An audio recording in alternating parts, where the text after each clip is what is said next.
Je voudrais du soleil vert, des dentelles et des théâtres, des photos de bord de mer, dans mon jardin d'hiver. Je voudrais de la lumière, comme en Nouvelle-Angleterre. Je veux changer d'atmosphère, dans mon jardin d'hiver. Ma fleur sous la pluie de novembre, tes mains qui courent, je n'en peux plus de t'attendre. Les années passent, qu'il est loin, là je tombe. Nul ne peut nous entendre.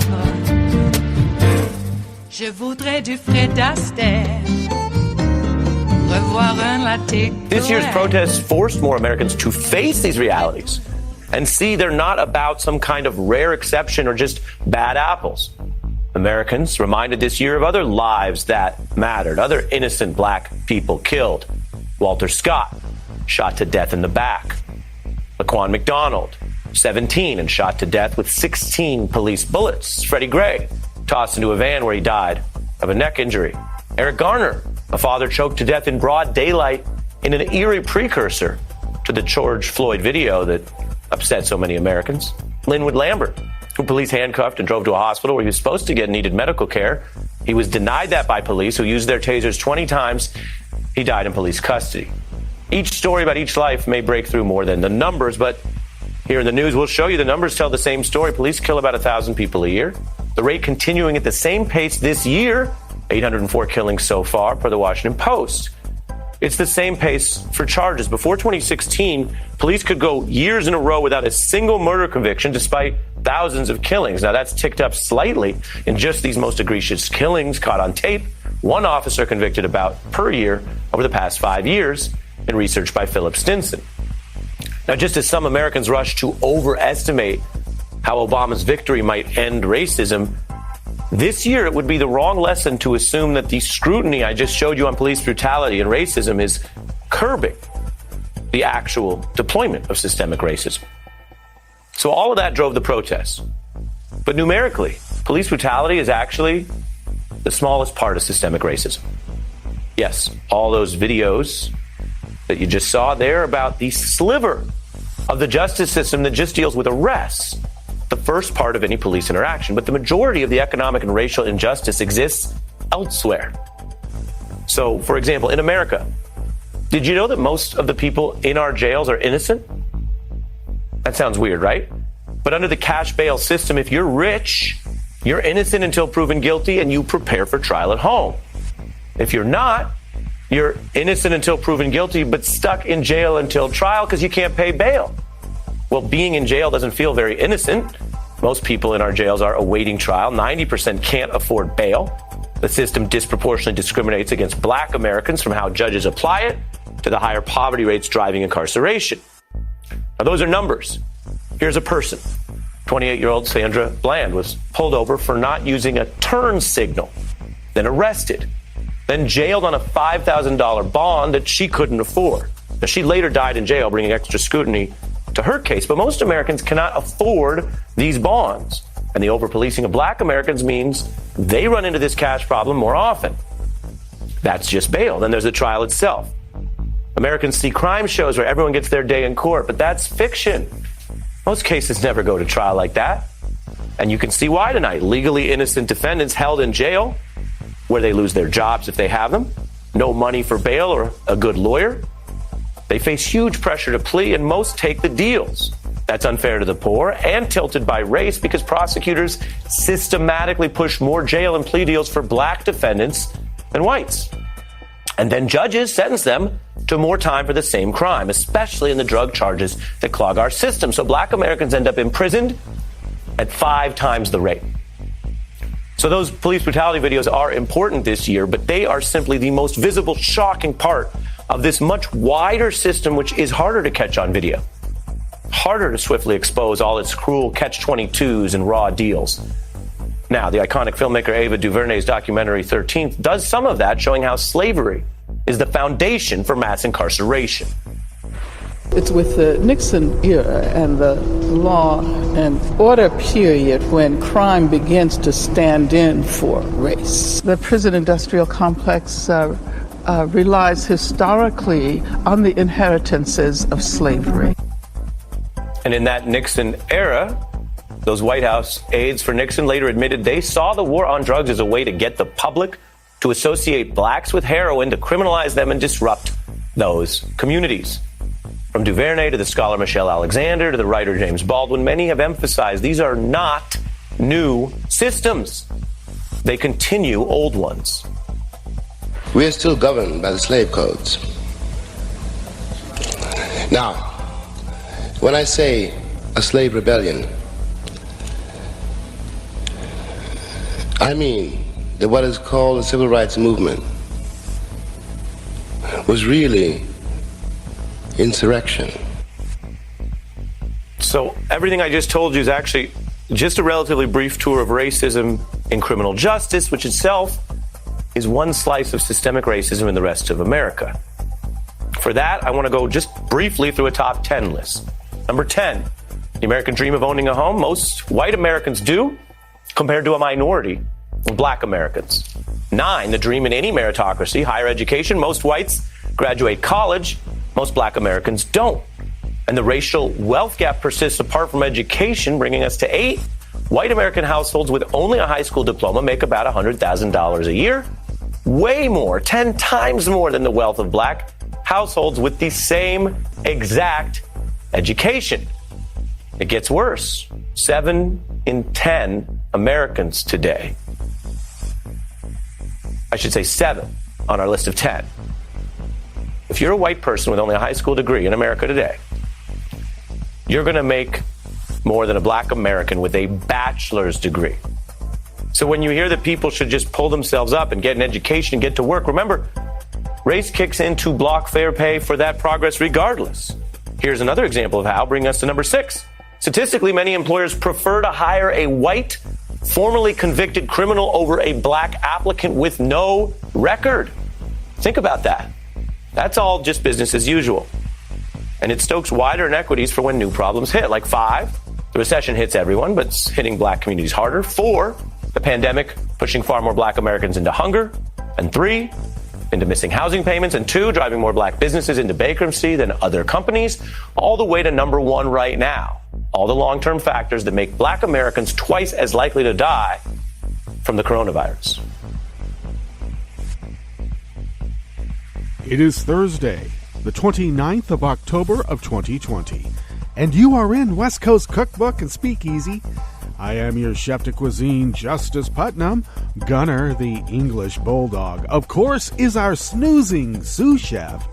And our daily special is Metro Shrimp and Grits Thursdays. A little bit of jambalaya, a little bit of spice in your life. Hey, of course, the whole Gulf seaboard there is pretty much getting hammered by hurricanes. I don't understand. We had to go to the Greek alphabet because we've had so many hurricanes this year, and we're already at Zeta. Where are they going to go now? Aramaic? I think we're in big trouble. And after all that, the Republicans and the know-nothing anti-science contingent that makes up a pretty strong body in the body politic continues to deny that climate change is the reason for all this, like this is all normal. It's just the weather, it's normal. Okay. Well, we have pretty much a brainwashed party. The voters who are diehards. When I say diehards, they're dying pretty hard for their cult leader. I just love it when they say that the Democrats are a cult. I went through this yesterday. I was aghast. We're a cult? We don't follow anybody. We always got somebody in the group taking down our cult leader. How dare we? Man. Well, the Republicans, on the other hand, have elevated that 11th commandment to apply to a person like Donald Trump.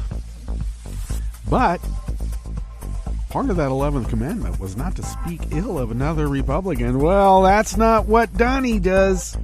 He speaks ill of other Republicans. Wow, he dragged McSally. Okay. I keep telling people if you get too close to him, he's going to stab you in the back. Look what's happened to Lindsey, too. Man. Lindsey you saw what he did. That's not a flip-flop. There's something much more descriptive for what that behavior was on Lindsey's part. Some of us conjectured that maybe it was some of that Deripaska money, or maybe money from Putin's chef, because he's a hard ass, I got to tell you. And when you take money from that guy, you'd better cater to his wants, because he's telling you what Vlad wants.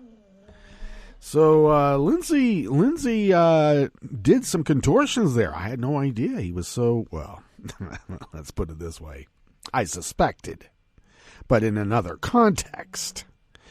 Yeah, he contorted himself, and now he's on the outs. That's right. Okay, what's that old adage? Keep your friends closer and your enemies closer. Everything's from The Godfather, when really it should be from Donnie Brasco. There's no beauty in this cartel crime family.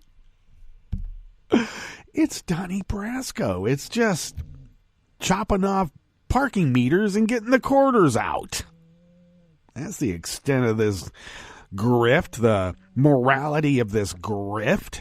There's nothing literary about it. Jeez. But it's what we know. I would even argue that it's more Donnie Brasco than The Sopranos. Mm-hmm. And who knew? Who knew that Miles Taylor would have been Donnie Brasco? No, I think that somebody else is working undercover. But Miles Taylor outed himself, or who was it? Jake Tapper. Regardless, Miles Taylor was anonymous. Is anonymous. Here we thought it was Kellyanne Conway. Please. Jeez. Kellyanne Conway being anonymous. I loved how some people fell for that one. Miles Taylor, a lot of people going, who's he? Well, we've seen him around. I wouldn't have suspected it was Miles. I really couldn't suspect anybody. I was trying to figure out who it might be. And I got to tell you, Miles wasn't necessarily on the list. But it is appropriate that he is. Because he's just like Olivia Troy. Who knew Olivia Troy? Well, she was Pence's chief of staff. Well, yeah. But who really knew who she was until now? And the reason for it is because they see it on the granular level. They're making the calendars, trying to keep this person, doing their thing. Now, that's not Miles Taylor, of course. He was in DHS. But he saw these policies up close and personal. Of course, from Trump's point of view, he doesn't know who Miles Taylor is. I read an article that really Trump isn't necessarily evil. I think that was the premise of the article. It's just that he can't remember what happened yesterday. Okay, well, I guess that's a good excuse. But with that being stated, of course he wouldn't know who Miles Taylor is. Miles Taylor wasn't in his orbit enough. Miles Taylor is now a coffee boy that needs to be persecuted to the fullest extent of the law that Trump makes up as he goes along. Sort of like what Brett Kavanaugh's doing on the Supreme Court. We all said it would happen, and now it is. Okay, well, we're in for it. Amy recused herself from the Philadelphia or the Pennsylvania and North Carolina election cases. Who knew? Now, I got to tell you one other thing. I don't trust that gambit one bit. They always soften you up before they hit you really hard. That's the Roberts gambit. Right when you think, oh, Roberts is the moderating voice on the Supreme Court, and then they hit you with, oh, well, we're just going to have to say that discrimination and racism is over and we don't need the Voting Rights Act anymore. Umbrellas. We don't need umbrellas anymore. Look how dry we are. But it's still raining. Oh. We're talking about now. Okay. They don't plan for the future. On the other hand, I think they hope for some calamity in the future to hold on to power as long as possible because they are disaster capitalists, and that's how their lizard brains work. It does. Well, we better get into the curated part of the show because it is Thursday. And tomorrow's Friday. Yeah. Well, at the top, Trump-era racism is exposed as voters seek to oust Trump. Thank you, Ari, for breaking that down. On the rest of the menu, a lawsuit filed by advocacy groups and local governments claims census takers were pressured to falsify data in states across the nation so that they could finish early. Not finish on time. Finish early. The White House suddenly decided it did not end the COVID pandemic. Well, that's good to know because they keep telling us that they did. And after Vermont's rigorous complaints, Brett Kavanaugh cleaned up the sloppy language in his mock trial-like election opinion, but it still contains the same lies.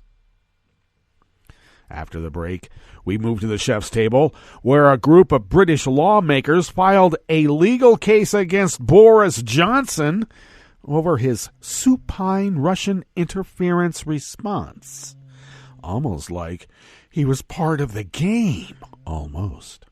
And thieves have stolen rare Nazi uniforms, weapons, and memorabilia from 2 Dutch World War II museums. What the hell is going on? Probably going to Steve Bannon's castle. All that and more on West Coast Cookbook and Speakeasy. Bon appetit.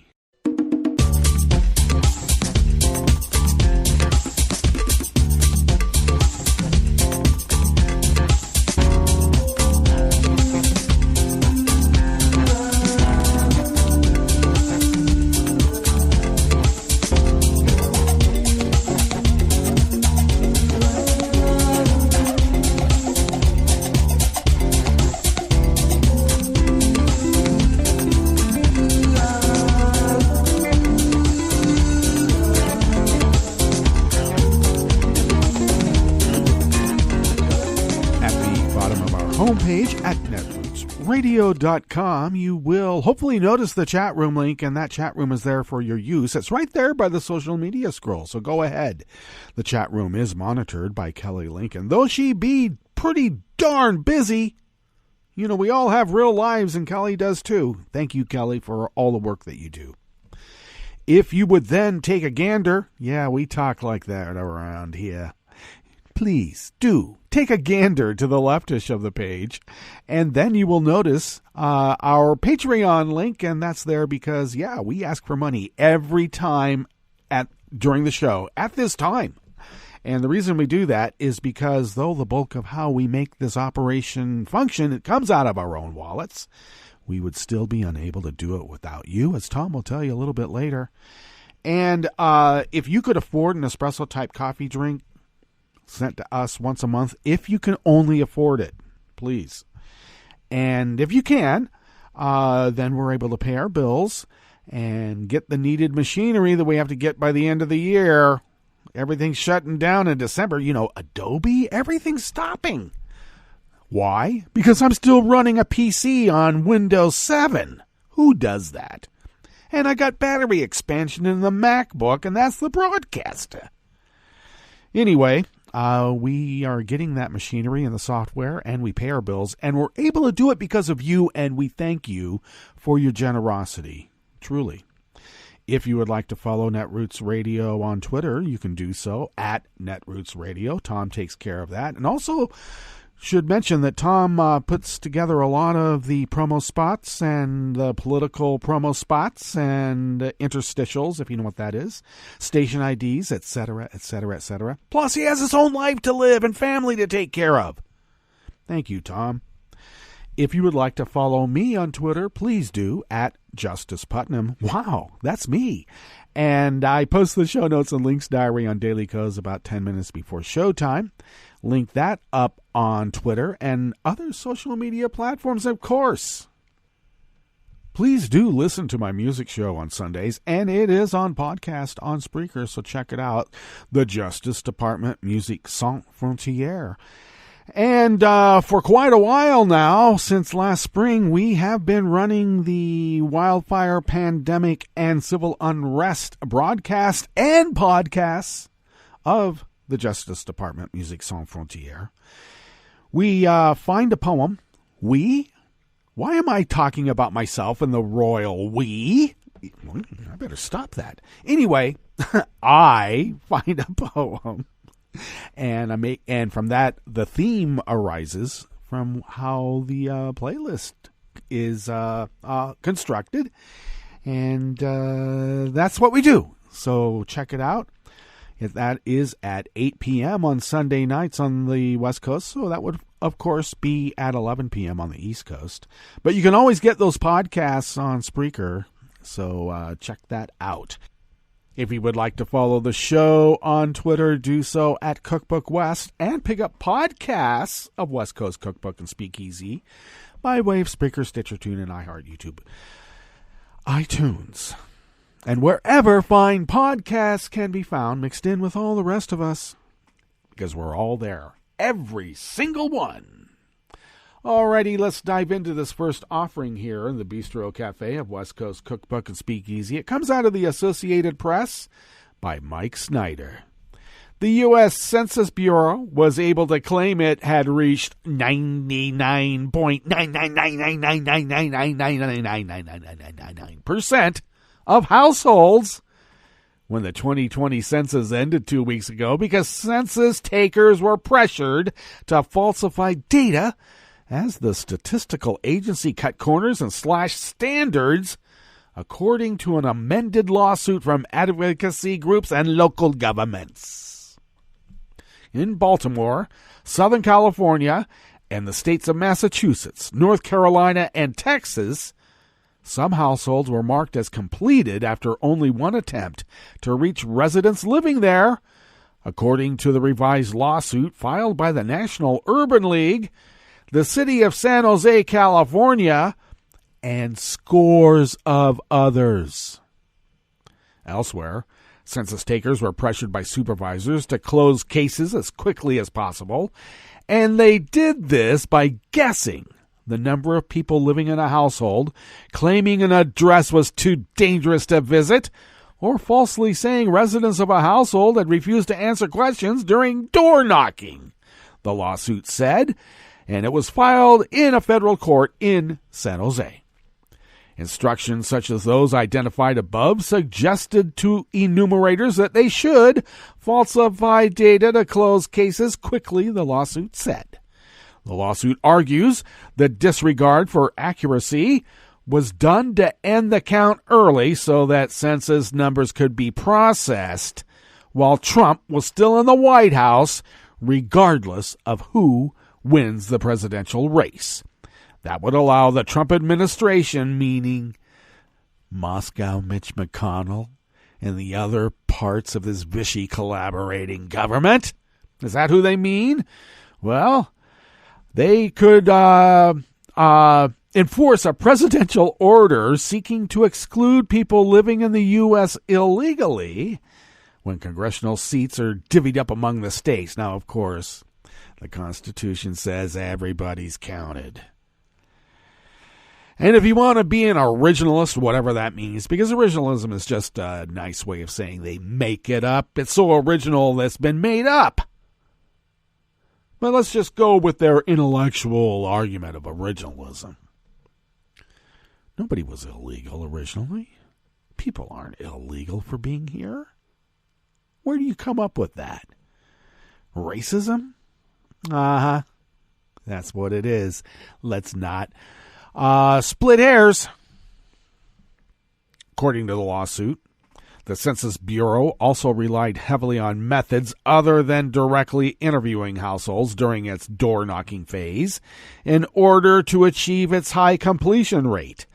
Those less accurate methods relied on administrative records like IRS returns, interviewing neighbors or landlords, and just getting a head count rather than getting details about residents' race, sex, age, Hispanic origin, and relationships to each other, the lawsuit said. In the race to finish field operations for the 2020 census, defendants cut many corners and made decisions that do not bear a reasonable relationship to the accomplishment of an actual enumeration, the complaint said. Such non-direct enumeration methods are less accurate and have a profound effect on immigrants and minorities, the hard-to-count populations, and, of course, that's the feature, not the bug. The revised lawsuit was filed late on Tuesday, 2 weeks after the Supreme Court sided with the Trump administration and suspended an order from a district judge allowing the head count to continue through the end of the month. The coalition of local governments and advocacy groups had sued the Trump administration to keep the count from ending a month early and to extend the deadline for turning in apportionment numbers from the 31st of December to the end of April 2021. The Supreme Court decision allowed the Census Bureau to end field operations and start the process of crunching numbers ahead of the year-end deadline for turning in numbers used for divvying up congressional seats by state in a process called apportionment. Federal courts in New York and California have ruled Trump's order unlawful and unconstitutional. Trump is appealing the New York case to the Supreme Court. The coalition of local governments and advocacy groups says the Census Bureau does not have enough time to crunch the numbers by December 31st, and the apportionment deadline should be moved to the end of next April.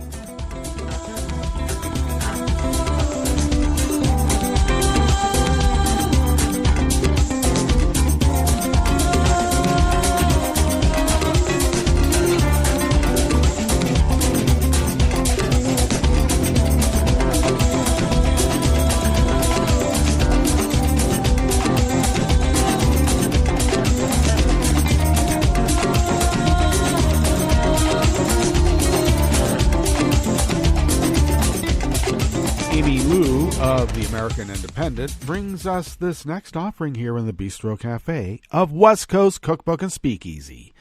A White House spokesperson yesterday, Wednesday, walked back a statement claiming Trump's first-term accomplishments included, quote, ending the COVID-19 pandemic, end quote.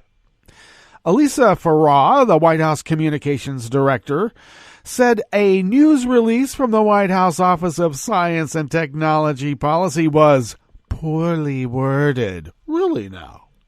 The intent was to say that it is our goal to end the virus, but what I would say is this. Because of the president's leadership, we are rounding the corner on the virus, said Farah, because, she's just repeating what she was told to repeat. Under the highlight of ending the COVID-19 pandemic, the release said, from the outset of the COVID-19 pandemic, the administration has taken decisive actions to engage scientists and health professionals in academia, industry, and government to understand, treat, and defeat the disease. That's why he has Scott Atlas, an X-ray technician, advising him on epidemiology. Farah now says that Trump does not believe the pandemic is over As the White House issued the correction, cases of coronavirus are continuing to spike across multiple states, with the country hitting its highest amount of daily cases on Friday since the start of the pandemic, the Washington Post reported. States including Utah, Texas, and Wisconsin have set up overflow hospital units to cope with a rapid surge of COVID-19 patients over the past several weeks. Trump has repeatedly downplayed the danger of the coronavirus. Since the beginning of the public health crisis, he even told Woodward, "It was always my intent to downplay it because that's how I do things politically. Do I care about the facts? I bend the facts to fit my will." Well, that conversation was in this reporter's opinion, but you listen to the tape. That's what he's saying. At a February 10th rally in New Hampshire, he said, "Looks like by April, in theory, when it gets a little warmer, it miraculously goes away." And now, after it had been so hot, because it was like 110 here in Rogue River, I'm just saying, and now we're going to get cold again. 8 months later, during a rally in Manchester, New Hampshire this week, Trump again claimed that the pandemic was going to be over soon. Sort of like how much we've heard that his taxes are under audit, and as soon as that audit's done, now we have the best tests, and we're coming around. We are rounding the turn, he said. We have the vaccines. We have everything. We're rounding the turn. Even without the vaccines, we're rounding the turn. It's going to be over. Well, that's positive thinking for you. After recovering from the coronavirus himself, Trump said, "Don't be afraid of it. Don't let it dominate your lives." A statement that frontline workers called reckless. Across the country, Americans disapprove of Trump's handling of the pandemic. An ABC News Washington Post poll released yesterday, Wednesday, found a majority of registered voters in the battleground state of Wisconsin disapprove of Trump's handling of the pandemic by 20 points, 59% to 39%, and that figure doubled from 54 to 44 last month. Conversely, they trust Joe Biden over Trump to handle it, 57% to 37%, up from a previous closer 49 to 42. Wisconsin has been suffering from a 53% increase in average daily cases over the last 2 weeks, with a 112% rise in deaths and a record number of hospitalizations.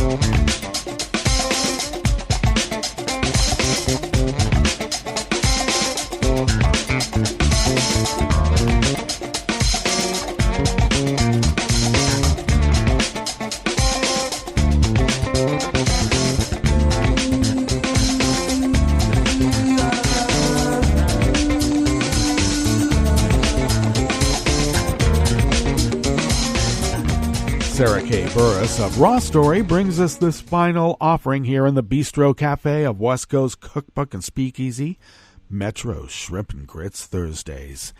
Supreme Court Justice Brett Kavanaugh revised his Wisconsin opinion after a Vermont official complained that he misrepresented the way the state dealt with the election amid the pandemic. The problem, however, is that Kavanaugh's corrections only cleaned up his sloppy language. While it no longer appears like a high school mock trial assignment, it still lies about the example he gave in the Vermont details. What Kavanaugh still gets wrong is that Vermont did change their voting procedures for the COVID-19 pandemic. They issued mail-in ballots automatically to every registered voter at their registered address and told local officials to process the ballots 30 days prior to the election to make the count move faster.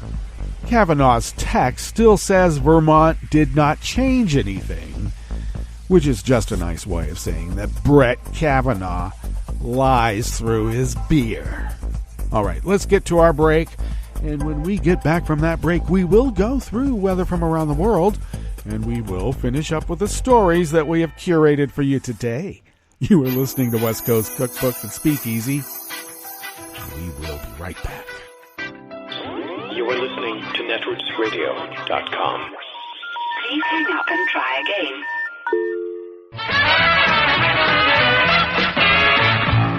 From a point at sea to the circles of your mind, a new force is at work for planetary transformation. New radio for a new Earth.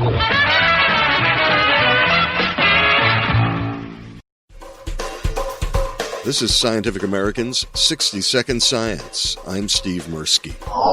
For this installment of our pre-election podcast series, I spoke to Scientific American's senior medicine editor, Josh Fishman. Tell me about the issues in medicine and public health that are going to be affected by this election. Obviously, the first one is the coronavirus pandemic. Yeah, COVID is the big one. And it's going to be affected by this election because we have the current Trump administration, which has a record that we can look at. And that record is of handling the coronavirus poorly, ignoring a lot of public health advice. And the results are sadly obvious to most of the country. We've got cases going up in 38 states. And the reasons for this are the administration's ongoing refusal to develop a robust contact tracing force, to develop tests and a testing program that will enable authorities, public health authorities, to quickly identify hotspots and isolate people. So step one would be to get the virus under control. And the Biden campaign actually has announced a plan to do that by increasing the number of contact tracers, by starting up a national testing board with the ability and the resources to ramp up testing. So at least we could get a handle on who's infected, where infections are spreading rapidly, and we'll be able to direct resources to isolating that, not letting it spread. So I think that that is the starkest and most important contrast. And let's talk just briefly about all the other public health and medical issues that are pretty much out of our consciousness right now because of the pandemic. You can look back at the last 4 years of budgets that the Trump administration has submitted and see that every year they have tried to slash the budgets for the National Institutes of Health, the National Science Foundation, the Centers for Disease Control. Now, every year Congress has countermanded those cuts and actually increased funding for the National Institutes of Health and the other agencies. But there's a clear difference in what the Trump administration's priorities are. They would like to bring these budgets down for reasons that they've never really articulated, except to say that the federal government spends too much money. But it's hard to see how spending too much money on health is really too much money. Yeah, because that's not overhead as much as it is an investment. Exactly. You can see that when you look at health insurance. And when people have more complete health insurance, they are able to go to the doctor, they're able to get prescription drugs, and they're able to stave off serious illnesses that end up costing the U.S. taxpayer a lot more. For Scientific American's 60-Second Science, I'm Steve Mirsky. Hi, it's Tom. Could we humbly suggest your donation to netrootsradio.com? All we've got to run this 24-hour powerhouse of progressive resistance radio is what comes out of our own wallets And you are our biggest donor. And it doesn't take much, $3, $5. Just go to the bottom of our netrootsradio.com page and hit our secure donate button. Heck, you can even make a recurring contribution, and you'll get a wondiferous pair of Netroots radio stickers for application to your backpack, your bumper sticker, or your banjo. Well, it's up to you which backpack you want to put it on. So donate what you'd like at the bottom of our netrootsradio.com's homepage, because you are our biggest donor. netrootsradio.com. Together, we are Resistance Radio.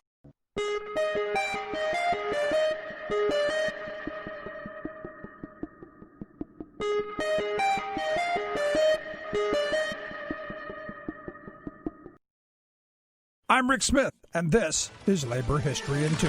On this day in labor history, the year was 1975. That was the day that the National Organization for Women, or NOW, called for a strike by women across the nation. They called the day Alice Doesn't Day. This referred to a critically acclaimed movie by the director Martin Scorsese that came out the year before, entitled Alice Doesn't Live Here Anymore. The main character in the film is Alice Height, who pursues her dream of being a singer after she is widowed. The film was lauded by feminists as a story of women's empowerment. NOW used the film title and asked women to participate with the slogan, Alice Doesn't, you fill in the blank.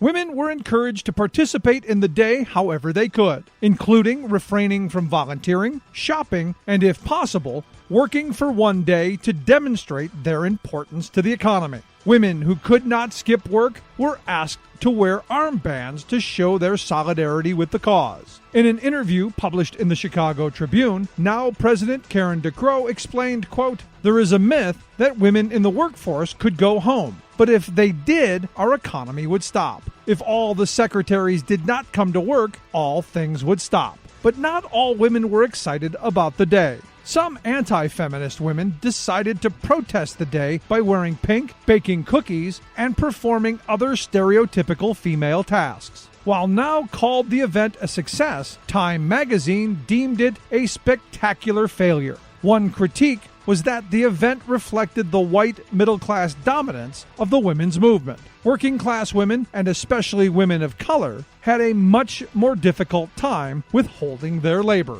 Labor History in 2 brought to you by the Illinois Labor History Society and The Rick Smith Show. For more information, go to laborhistoryin2.com. I read the news today, oh boy. It's time for Nicole Sandler's What's News from NicoleSandler.com and the Progressive Voices Network. The Supreme Court ruled Wednesday that two battleground states, Pennsylvania and North Carolina, can extend their deadlines for accepting absentee ballots after Election Day. The court refused a request from Pennsylvania Republicans for a ruling before the Tuesday election on whether the state can continue counting mail-in ballots for another 3 days. But at least 3 justices, Alito, Thomas, and Gorsuch, are apparently open to taking up the Pennsylvania case again and potentially throwing out any ballots that arrive within the 3 days after the voting ends on November 3rd. In the North Carolina case, the court upheld a lower court ruling letting the State Board of Elections extend the counting deadline by 9 days, as long as those ballots were postmarked by Election Day. Newly confirmed Justice Amy Coney Barrett, who took the oath of office on Tuesday, did not participate in these decisions, but she didn't recuse herself either, as some outlets are reporting. Instead, she declined to participate, saying she didn't have enough time to get up to speed on those cases. Despite Trump's constant claims that we've rounded the curve on COVID, cases continue rising. Officials in Colorado, Idaho, Massachusetts, and Texas are imposing new restrictions on schools, businesses, and social gatherings. Rhode Island Governor Gina Raimondo said at a weekly briefing on Wednesday that she would be announcing new restrictions on Friday, saying, quote, "We're in a bad place. It's more than a wake-up call, really, for every single one of us to ask ourselves, what am I going to do differently?" One forecast published on Wednesday by the Children's Hospital of Philadelphia warned that the virus is spreading at exponential rates across at least half of the states, and that Hawaii is the only state that will not see a rise in hospitalizations during the next 4 weeks. David Rubin, director of the hospital's policy lab, said, quote, exponential growth is like what we saw in March and April, and we're now seeing that in half of the states in the country. This is like a tidal wave. And it's not only here. The pandemic is also surging again in Europe. France and Germany have both announced new 4-week partial lockdowns to curb the spread. In France, people will need a certificate to move around, and non-essential businesses, restaurants, and bars will be closed. German restaurants and bars and clubs will also be closed in order to, as Angela Merkel said, avoid a national health emergency as new daily cases hit a record high. The Czech Republic now has the highest new infection rate and COVID-19 death rate in the EU. Meanwhile, Mexico's death toll has surpassed 90,000. India's case total has surged past 8 million. Only the United States has had more cases with 8.8 million. And now this. Just as hospitals are hitting crisis mode where they're over capacity, when our healthcare system is going to be challenged like never before, the FBI warned on Wednesday that the U.S. healthcare system is about to be hit with a series of powerful cyber attacks. The Bureau announcing in a press conference that agents had received, quote, credible information of an increased and imminent cybercrime threat to U.S. hospitals and healthcare providers. The strain of malware that agents and researchers are currently tracking is known as Ryuk, and it is ransomware. Experts say the attacks have already affected 5 hospitals this week, including 3 in New York and Oregon, and again, they're warning that more attacks are coming. Donald Trump continues to mistakenly equate the economy with the stock market, but stocks dropped sharply on Tuesday and even further on Wednesday as the Dow plummeted 943 points and is down nearly 9% since September 2nd. The sell-off, which began 2 weeks ago and intensified on Monday, has been triggered by a surge in coronavirus cases and the fact that the White House and Democrats are still at an impasse over relief talks. Lordy, there are more tapes. Courtesy of Bob Woodward. This time we hear Trump's son-in-law and senior advisor Jared Kushner bragging back in April that the president was cutting out scientists and getting the country back from the doctors, right, in the sense that what he now did was, he's going to own the open up. There were 3 phases. There was the panic phase, the pain phase, and then the comeback phase. That doesn't mean there's not still a lot of pain, and there won't be pain for a while. But that basically was, we've now put out rules to get back to work. Trump's now back in charge. It's not the doctors. They've we have like a negotiated settlement. Really? At that time, we were confirming about 30,000 new coronavirus cases each day, less than half the rate in the current surge. Oh, and Kushner also had this to say about the Republican Party. What Trump's been able to do is, I say he's basically did a full hostile takeover of the Republican Party. And I don't think it's even as much about the issues. I think it's about the attitude. So Zeta hit Louisiana as a Category 2 hurricane on Wednesday, leaving millions of people on the Gulf Coast without power, causing at least 2 deaths. It's since weakened to a tropical storm, but it will likely stay pretty strong as it travels over the southeast. Zeta is the 27th storm of the Atlantic hurricane season, one shy of tying the record for the most storms in a season, which doesn't officially end until November 30th. So, anonymous is anonymous no longer. We now know that it was Miles Taylor, former Department of Homeland Security Chief of Staff, who on Wednesday revealed that he was the previously unnamed Trump administration official who wrote that 2018 New York Times op-ed describing an internal resistance to Trump. He later anonymously published a book called A Warning. On Wednesday, Taylor defended his decision to conceal his identity for so long and urged other Trump administration officials to speak out. Taylor's now on the payroll of CNN as a contributor, and on Wednesday night, Chris Cuomo called him out. You lied to us, Miles. You were asked in August if you were anonymous here on CNN with Anderson Cooper, and you said no. But you know what the problem is with having lied is that now you are a liar. And people will be slow to believe you when you lied about something as important as whether or not you wanted to own this. And that's just a bit of what's news for now. I'm Nicole Sandler. If you appreciate these reports and the Nicole Sandler Show, I hope you'll consider making a contribution. My work is 100% listener supported, and I can't do it without your help. Find out more at NicoleSandler.com, and please click on that donate button.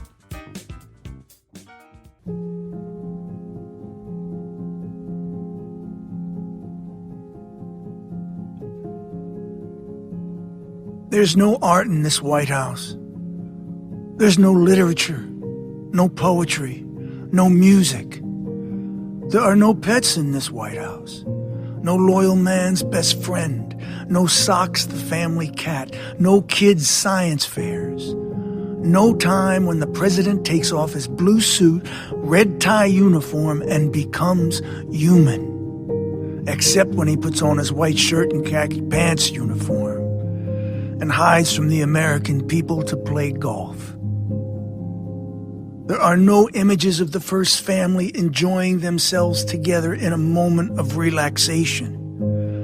No Obamas on the beach in Hawaii moments, or Bushes fishing in Kennebunkport. No Reagans on horseback, no Kennedys playing touch football on the Cape. Where'd that country go? Where did all the fun, the joy, and the expression of love and happiness go? We used to be the country that did the Ice Bucket Challenge and raised millions for charity. We used to have a president who calmed and soothed the nation instead of dividing it. And a first lady who planted a garden instead of ripping one out. We are rudderless and joyless. We have lost the cultural aspects of society that make America great. We have lost our mojo, our fun, our happiness, our cheering on of others, the shared experience of humanity that makes it all worth it. The challenges and the triumphs that we shared and celebrated, the unique can-do spirit that America has always been known for. We are lost. We've lost so much in so short a time. On November 3rd, vote them out.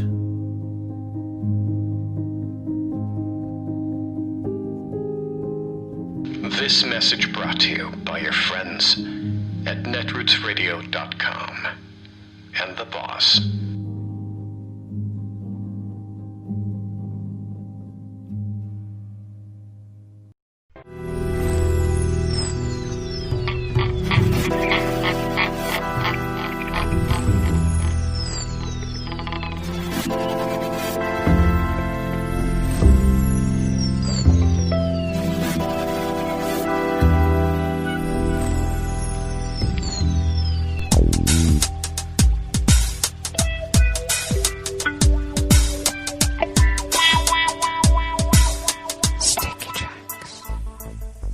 Thank you for accompanying us here to the chef's table, and also thank you to Tom and the boss. We always begin, whether from around the world, along the banks of the Rogue River and the Rogue River Valley of Southern Oregon on the west coast of the continental United States of America, where it is currently 32 degrees Fahrenheit, expecting to be warmer today than yesterday. That's right. We're going to be around 78 to 80. What the heck? And then lows in the mid to upper 30s tonight. Sunny all day with winds light and variable. Clear to partly cloudy tonight with winds light and variable. And then mostly sunny skies tomorrow. Highs only in the low to mid 70s. But we will have overnight lows in the low to mid 40s over the weekend. So we'll see how that goes, because that's always subject to change. Speaking of change, the confirmed coronavirus cases in Jackson County have now gone up to 1,742, and they are now tabulating one more death. We are now at confirmed deceased at 7, still a gross undercount. Ragweed pollen is rated low outside the window here at the mothership in Rogue River proper. The air quality index for the region is good at 28 parts per million, and the daytime UV index is moderate at 3. Barometric pressure is holding steady at 30.14 inches. Visibility is at 9 miles, and relative humidity is at 80%. Weather from around the world is brought to you by people's personal weather stations that they purchased. These people planted these purchased personal weather stations somewhere on their property, and these people positively live around the world. London is 57 and cloudy. Paris is 58 and cloudy. Rome is 67 and fair. Kyiv is 48 with fog. Kabul is 54 and fair. Hong Kong is 71 and partly cloudy. Tokyo is 60 degrees and mostly cloudy. Sydney, Australia is 58 and clear. San Francisco, California is 52 degrees and sunny. And New York is 52 degrees Fahrenheit with rain and a flood watch because of a Hurricane Zeta pounding the eastern seaboard. And that is weather from around the world, brought to you by people's personal weather stations that they purchased. And these people planted these purchased personal weather stations somewhere on their property. And I got to tell you, these people positively live around the world.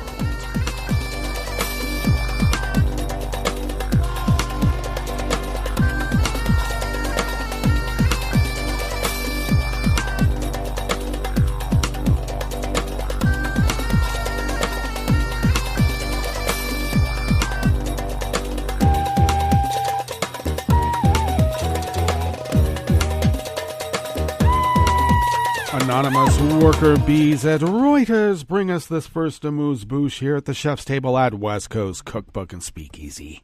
A group of British opposition lawmakers have filed a legal case against Prime Minister Boris Johnson over what they say is his failure to protect the public's right to free and fair elections after allegations of Russian interference. Good, now do it here.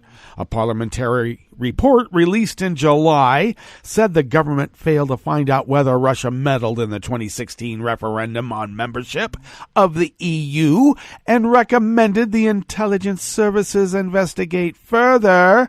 Johnson's government immediately rejected the recommendation and said it had not been complacent over the enduring and significant threat posed by Russia. Russia denied any interference because that's what they always do when they get caught. The legal action challenges Johnson's response and seeks a judicial review, claiming the government has breached the right to free elections enshrined in the European Convention on Human Rights.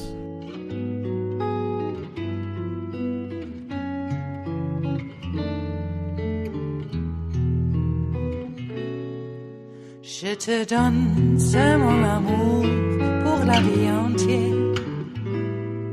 La promesse de me trouver à tes genoux.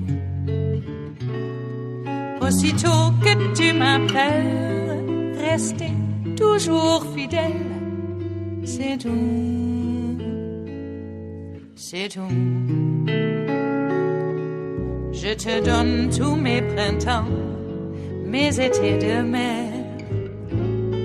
Mes automnes, quand les feuilles tombent partout. Si ce n'est pas une bonne affaire, je te donne tous mes hivers. Even more anonymous worker bees at Reuters bring us this final amuse-bouche here at the chef's table at West Coast Cookbook and Speakeasy. Thieves have stolen rare Nazi helmets, weapons, and uniforms worth more than $1.77 million U.S. from 2 Dutch World War II museums in recent months, a spokeswoman said yesterday, Wednesday. The break-ins at a museum in Beek in August and Oostenrijt in the southern Netherlands 2 weeks ago prompted a nationwide security review of World War II museums. We don't think They were stolen to sell openly online, a spokeswoman said, because the weapons are numbered and are so unique and rare that they would immediately be recognized. The thieves were well prepared and appeared to take items ordered for private collections. Really? You mean Steve Bannon's private collection in a castle he wants to build to teach university-style fascism? Could it be that? The mind reels. Okay, that brings us to the end of our broadcast period for the day, and you do know Netroots Radio will broadcast on, and we're going to meet up tomorrow for Blue Moon Spirits Fridays. So do stay tuned to Netroots Radio all day and all night for all the breaking news as it breaks. And we'll meet up here tomorrow, right here in West Coast Cookbook and Speakeasy. Bon appetit.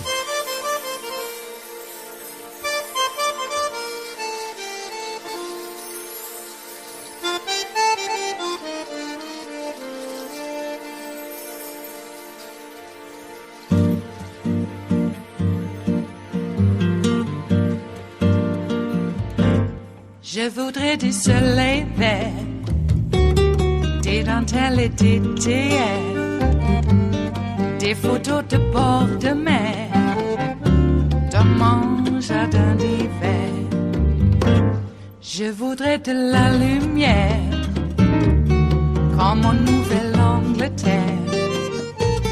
Je veux changer d'atmosphère, dans mon jardin d'hiver. Robe à fleurs sous la pluie de novembre, tes mains qui courent, je n'en peux plus de t'attendre. Les années passent, qu'il est loin, là je tombe. Nul ne peut nous entendre.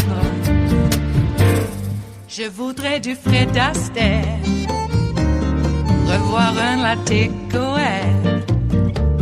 Je voudrais toujours te plaire dans mon jardin d'hiver. Je veux déjeuner par terre, comme au long de golfe clair. T'embrasser les yeux ouverts dans mon jardin d'hiver.